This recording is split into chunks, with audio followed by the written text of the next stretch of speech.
According to a 2022 review published in the journal Endocrinology and Metabolism Clinics of North America, patients receiving standard, life-saving treatment for adrenal insufficiency continue to report a significantly impaired quality of life.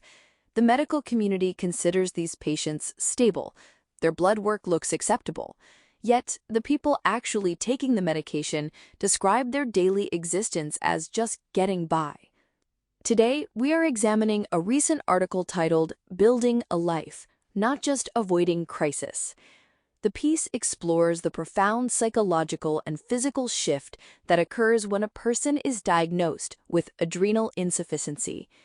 We are looking at what it takes to transition from a mindset of purely avoiding medical disasters to actually constructing a meaningful, sustainable existence when your body's stress response system is permanently altered. I want to look at the history of this diagnosis to understand why there is such a disconnect between mere survival and actual quality of life.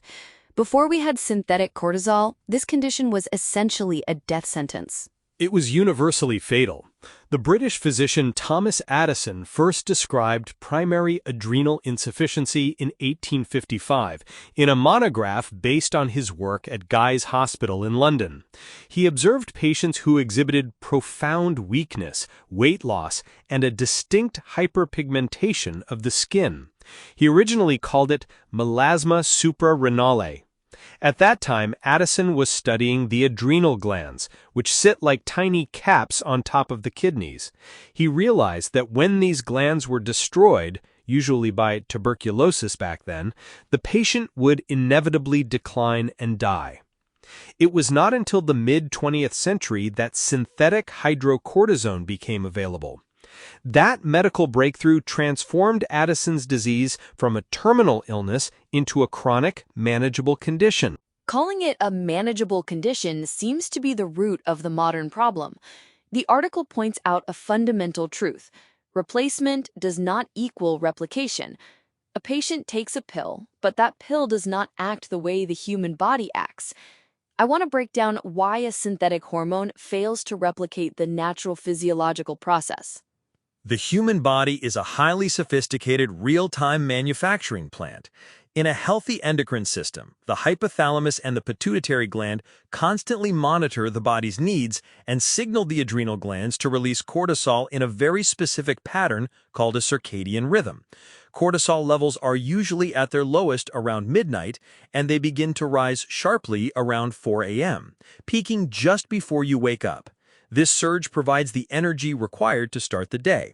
Then the levels gradually taper off with minor spikes in response to stress or meals.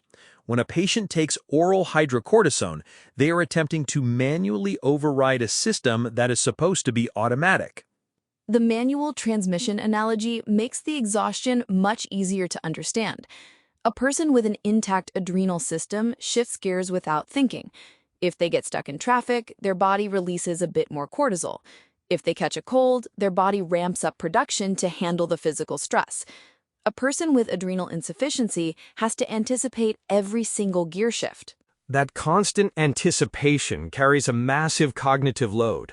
A 2018 study published in the Proceedings of the National Academies of Sciences demonstrated this beautifully. Researchers at the University of Bristol looked at how the timing of cortisol replacement affects cognitive function. They found that when cortisol therapy does not align with the body's natural secretion patterns, it results in poorer working memory and impaired sleep quality. Immediate-release hydrocortisone tablets cause a rapid spike in blood cortisol levels, followed by a steep drop. The patient is frequently oscillating between being over-replaced and under-replaced throughout the day. They never achieve that smooth physiological baseline. This explains the unpredictable nature of the energy availability mentioned in the article. Plans might feel possible on a Tuesday, but completely out of reach on a Wednesday, and the patient cannot pinpoint a specific reason. The environment changed, the stress level changed, but their fixed dose of medication did not adapt. The lack of adaptation is why patients spend so much time in what the article calls prevention. They are constantly calculating the biological cost of an activity.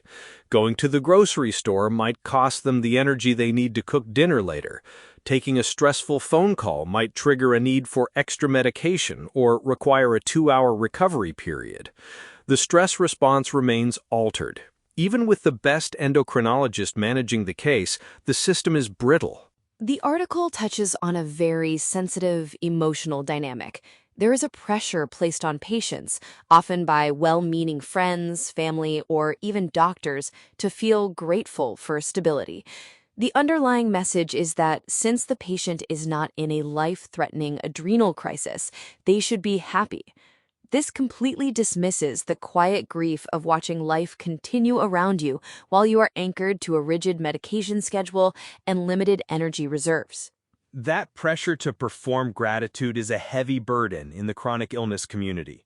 A patient might look perfectly healthy on the outside, which makes adrenal insufficiency a classic invisible illness.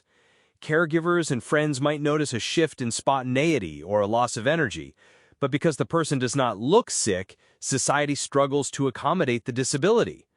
The gap between the objective medical success of keeping the patient alive and the subjective experience of the patient is vast. Research presented at the European Society of Endocrinology Congress in 2025 looked at patients with gradual onset adrenal insufficiency. They found that despite substitution therapy, 100% of the patients reported persistent fatigue, and overall health-related quality of life was impaired in 73% of cases. A 100% fatigue rate is a striking piece of data. It validates the central argument of the text. The fatigue and reduced capacity are not a failure of willpower.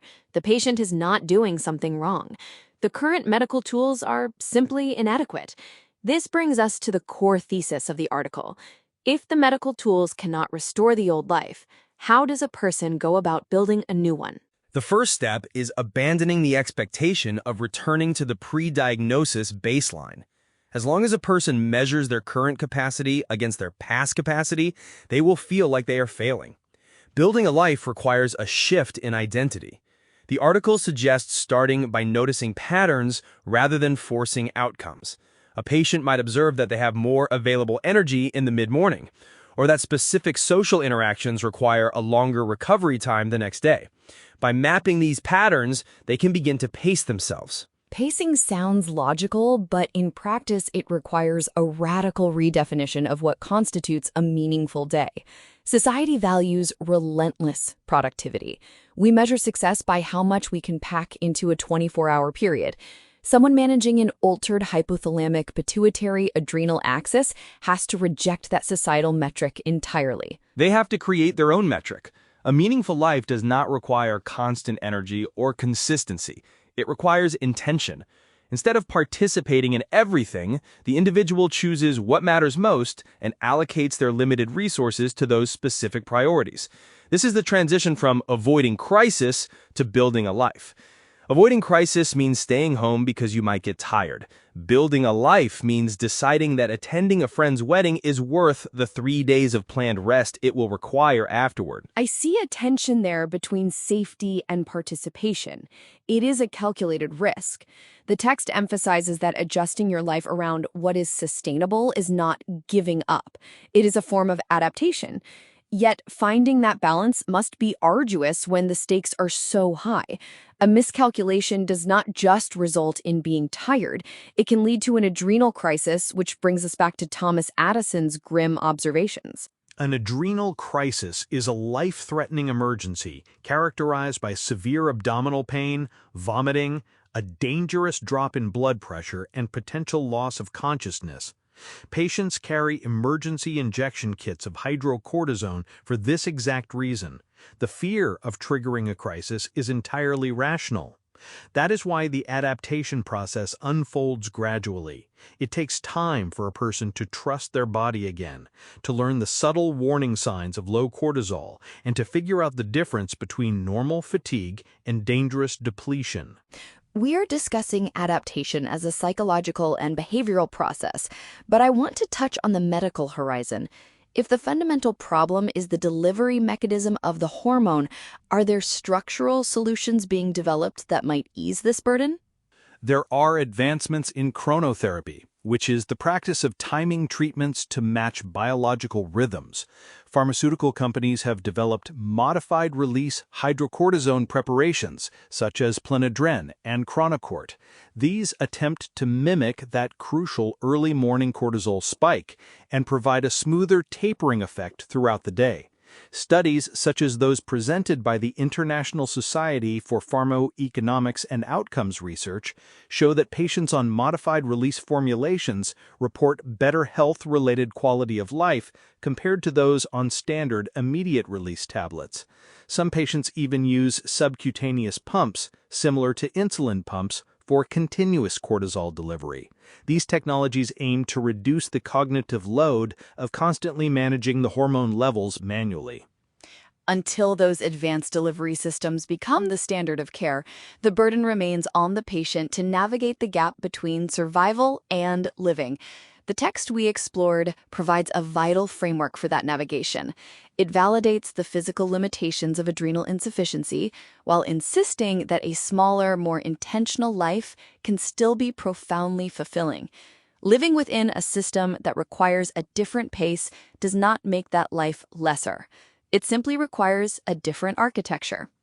The most powerful takeaway is that adjusting to a sustainable pace is an active choice. It is an exercise in agency.